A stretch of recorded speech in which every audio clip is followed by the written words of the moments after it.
ભાઈ હે ને વરસાદ જામ્યો હે, તમે જો આ વરસાદ એકવાર દેખાડો તો વરસાદ જામ્યો હે જોરદાર.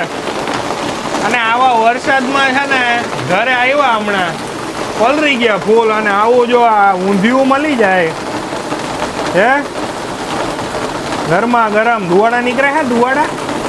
હા ભાઈ જો ગરમા ગરમ ઊંધિયું મળી જાય તો ખાવાની આવે મોજ. હો ભાઈ તમને એમ થતું હોય છે કે આ ઉત્તરાયણમાં ઊંધિયું બને ને હમણાં કેમ ભાઈ શાકભાજી આવતા હોય ને એટલે અમારા ઘરે હે ને 2 મહિને એકવાર ઊંધિયું બને સમજ્યા.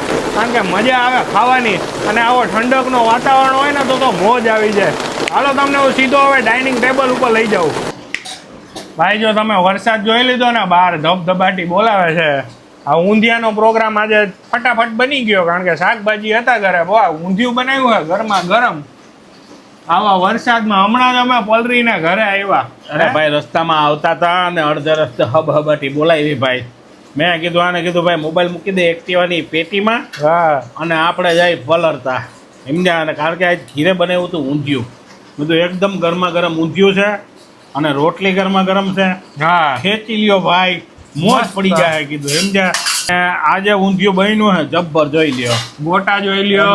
આ ગોટા જોઈ લ્યો ભાઈ. મેથીના ગોટા. મેથીના ગોટા અંદર નાખ્યા છે રીંગણા બટેટા તુવેર ફૂલ જ પડી જાય એવું છે. અને વાલોર વાલોર બધું છે લોડેડ ઊંધિયું. કાલે વાલોર બાલોર લઈ આવ્યો તો ખેંચી લ્યો મારો વાલો આજે.